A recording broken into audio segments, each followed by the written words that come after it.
Olá pessoal, tudo bem? Alunos da EJE, como é que vocês estão? Nájila Costa para mais uma videoaula, né? Estamos aqui, nossa segunda videoaula do semestre, espero que vocês estejam bem, né? Com saúde.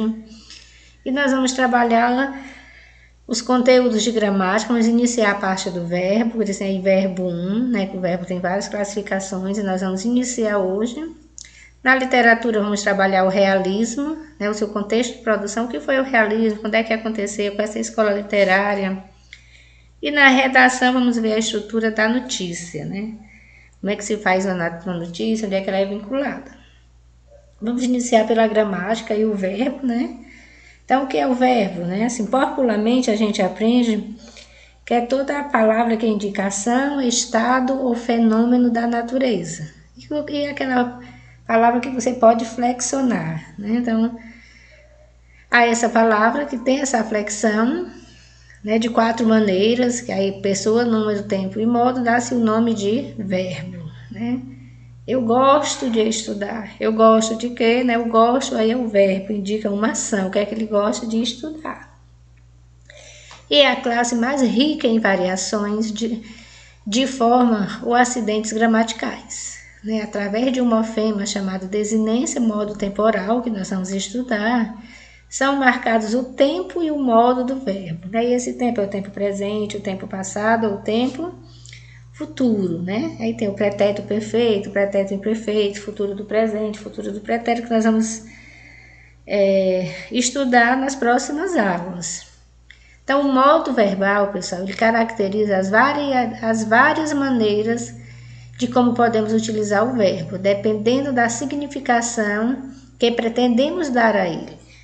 Esse modo é o modo indicativo, é o modo subjuntivo, é o modo imperativo, é isso que nós vamos ver. Aqui nós só estamos tendo essa visão geral de verbo.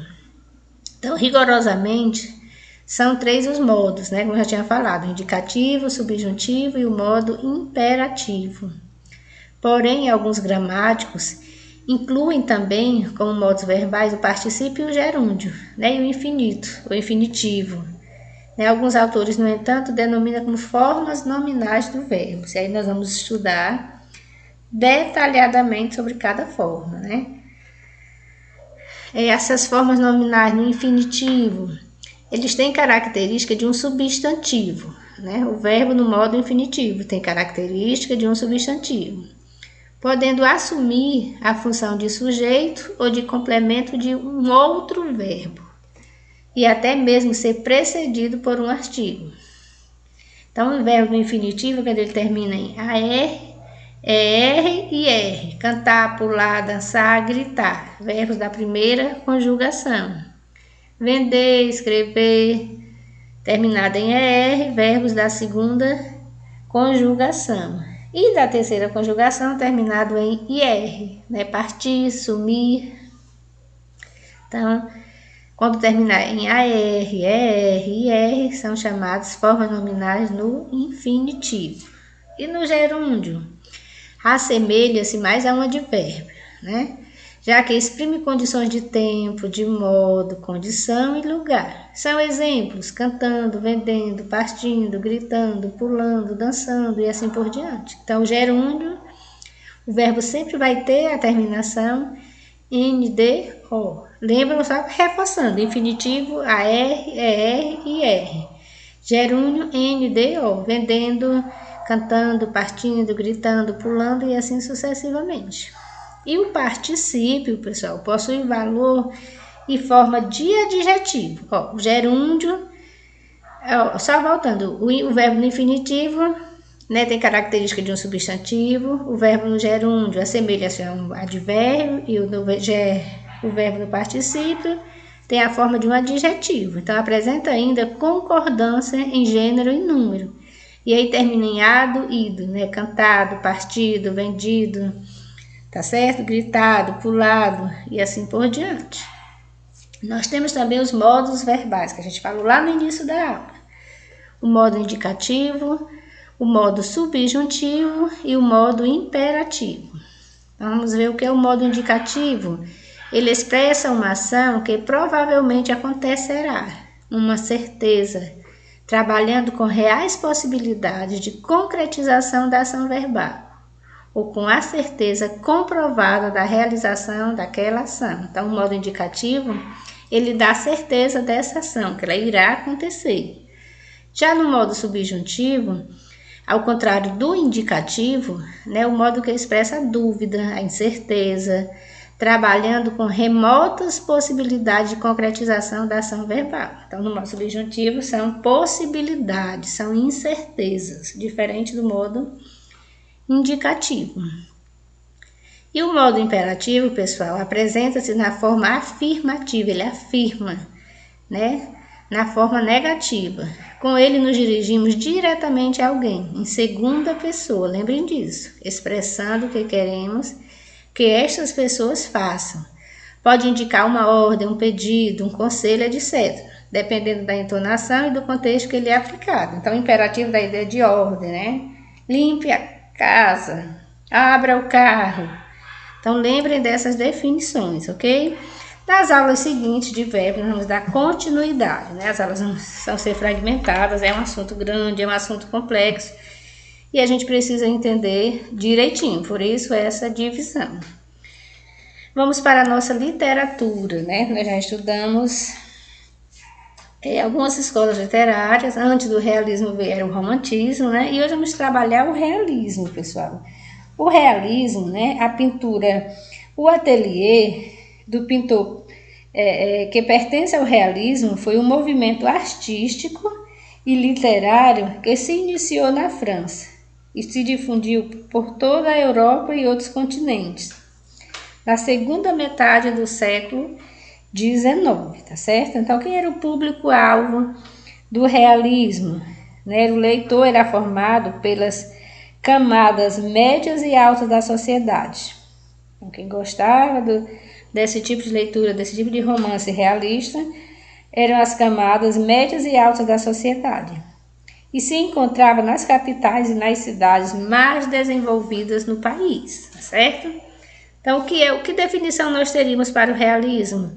É um movimento cultural e literário que surgiu no século XIX, como eu já falei, em oposição ao romantismo. Na verdade, as escolas literárias, elas se complementam, né? Uma está dentro da outra, são interlaçadas, né? E uma vai dando um suporte e a necessidade de se criar outra. Por isso que o romantismo veio antes, né? E após veio o realismo. É uma escola literária que usa uma linguagem clara e objetiva e tem como temática principal os problemas sociais da época, essa denúncia da realidade, como é que as pessoas viviam, principalmente, né, esses menos favorecidos. Então, era mostrado em romances, né, realistas. E o resumo do realismo, né, vamos entender, né, bem com mais especificidades. O realismo foi um movimento cultural e literário, né, iniciado nas últimas décadas do século XIX em oposição ao romantismo, nós já vimos anteriormente. Essa escola antecede ao romantismo, né, e seu marco inicial foi a publicação do romance Madame Bovary, né, de Gustave de Flaubert, de 1857. Eu já li esse livro, aconselho. Ele existe livro de bolso, né, uma história assim, belíssima. Então, quem tiver interesse na escola, da biblioteca da escola devem ter. Então, é uma indicação de uma leitura muito boa. O realismo tem como objetivo representar a realidade vivida pela sociedade, fazendo críticas a temas sociais. Lembre desse critério, né?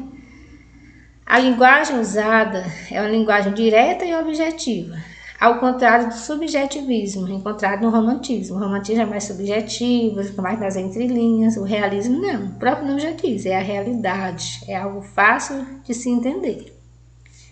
Contexto histórico, professora, como é que surgiu, como é que foi, como é que o país estava vivendo, né, no início do realismo. Nós temos aí até uma figura, né, para ilustrar, e há dois fatos históricos, né, que foram fundamentais para a criação e o crescimento do realismo: a Revolução Francesa e a Revolução Industrial, né, o aparecimento das indústrias. Por isso essa figura aí está representando. Como consequência de ambos, né, surgiu o crescimento do poder da burguesia na sociedade, né? Se cresce a Revolução Industrial, a francesa, se aparece, vai eclodir aí esse crescimento de poder. Com isso, pessoal, as cidades passaram a ter cada vez mais pessoas que migraram do campo em busca de melhores condições de vida por meio de trabalho nas fábricas e comércio. Moravam no interior, não tinha emprego, as pessoas saíram, né, do interior, tentar ganhar vida na cidade e automaticamente arranjar emprego, né, nas fábricas, no comércio, já que era um período de eclosão, né, desse comércio, dessas fábricas, de surgimento, de aparecimento. Então, o realismo retratou, né, com bastante objetividade, o cotidiano dessas novas cidades, dominadas pela burguesia, né? Os burgueses é quem mandavam. A vida da população da classe média e pobre passou a ser tema das narrativas, né, o que eu disse, é o sofrimento das pessoas, como elas viviam, com as dificuldades. Eram temas desses romances, nas quais, em certas obras, se percebe um forte tom de ironia e crítica social, né? Era uma forma de denunciar essa realidade, de fazer crítica, né, a essas pessoas que precisavam de ajuda e que só sofriam. E as principais características do romantismo, a objetividade, já falou isso, né? Nos exemplos anteriores. Ela era usada como forma de opor ao excesso de subjetividade, né? O que é subjetivo é aquilo que você está nas entrelinhas, é o pensamento de cada um. Então, ela era objetiva, era clara, mostrava realmente o que acontecia, né? Então, a subjetividade e as idealizações existentes no romantismo não apareciam no realismo. Por isso que é um texto bom, é um texto gostoso, é um texto que você se identifica, porque retrata a sua realidade, o momento em que você vive, em que você conhece alguém que passa por essa situação. Os autores realistas, eles buscavam representar a realidade exatamente como ela era, sem fantasiá-la, por isso que eles chamavam de objetividade. Objetivo é claro, é conciso, é aquilo realmente o real da vida. A correção e clareza de linguagem, né, é outra característica, que no realismo, usar uma linguagem direta e objetiva era fundamental para manter o ideal de representar a realidade verdadeiramente. Então, os romances eram feitos a partir da realidade, não eram romances criados, fantasiosos, não, era a realidade realmente como ela é. Uma outra característica é a contenção das emoções. Para os autores do movimento realista, não era nada interessante apresentarem obras com teor sentimental, com idealizações do amor, da pessoa amada, da mulher. A gente viu isso muito no romantismo, o realismo não tinha nada disso. Tal contenção afasta ainda mais o realismo do romantismo. A gente vê essa diferença, né? Você sempre vai associar romantismo, subjetividade, idealização da mulher, realismo real, aquilo que se vive, aquilo que de concreto, sem externar esse sentimento, né, subjetivo, de cada um pensar da sua forma, não, era aquilo que realmente acontecia. Já a narrativa, pessoal, era uma narrativa lenta. Além de contar um enredo, né, além de contar uma história, as narrativas realistas também buscavam construir análises, muitas vezes, né, inclusive, utilizando métodos científicos da sociedade contada nas histórias. Por isso é comum ver trechos longos de reflexões, né, a realidade que nós temos que refletir sobre isso. Também outra característica é a impessoalidade do narrador. Principalmente, pessoal, no realismo europeu, a utilização do narrador em terceira pessoa é uma das estratégias utilizadas pelos autores, para ele não demonstrar o ponto de vista, é contar a realidade, lembrem disso. Isso porque esse tipo de narrador sugere certo grau de impessoalidade, né? Ele não se envolve com a história, ele não opina sobre a história, ele conta a história como ela é. Enquanto o narrador em primeira pessoa impõe uma visão individual sobre a realidade, que não era esse o objetivo, né, do romance realista. E na nossa redação vamos trabalhar a notícia, né? A gente já trabalhou em outros momentos.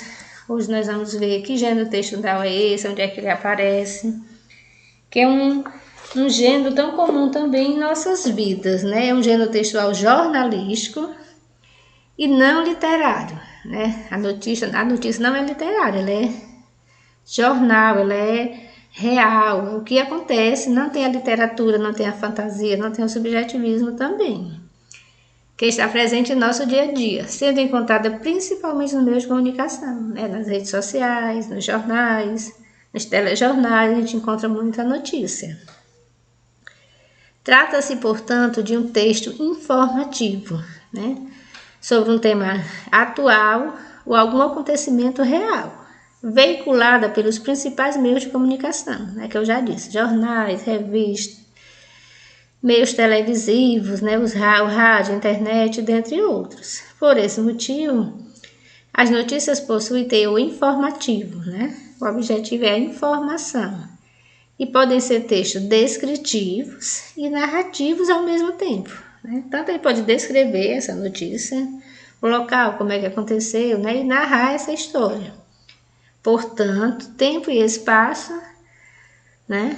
Apresentado na notícia também como as personagens envolvidas. A notícia mostra tudo isso. E, pessoal, que a gente sempre coloca as características, a gente identificar esse gênero, né? Quais são as principais características da notícia?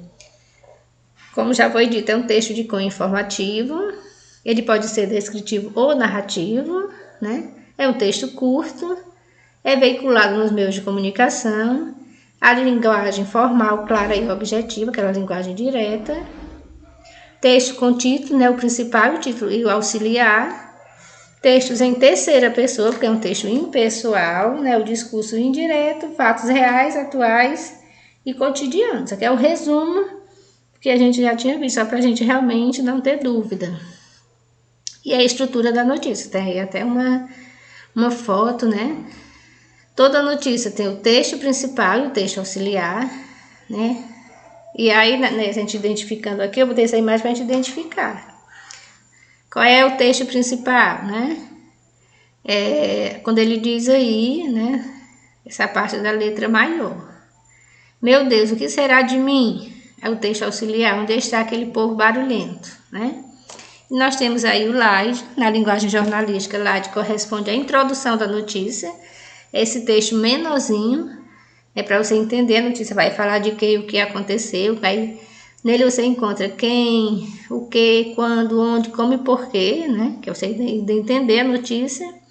E o corpo da notícia, que vocês podem identificar aí abaixo da figura, que é aquela notícia detalhada, como é que será apresentado, o que foi que houve, que é aqueles detalhes que você tem curiosidade, né, em saber. Então, para saber, você tem que ler a notícia na íntegra. Finalizando, pessoal, com a nossa frase, nosso momento de reflexão, né? Antes disso, lembrar mais uma vez, entre no canal da escola, né? Já conecta, deixa seu joinha, assistam as aulas. Tem aulas de todas as disciplinas, todos os professores, de outras turmas, então se tem alguma dúvida, vai lá, né? E assiste.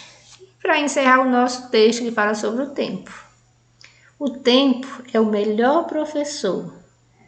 Mas se você não fizer boas perguntas, ele dará as melhores respostas. Então fica aí esse pensamento. Tudo de bom para vocês. Um abraço virtual, um abraço carinhoso, bons estudos e até a próxima.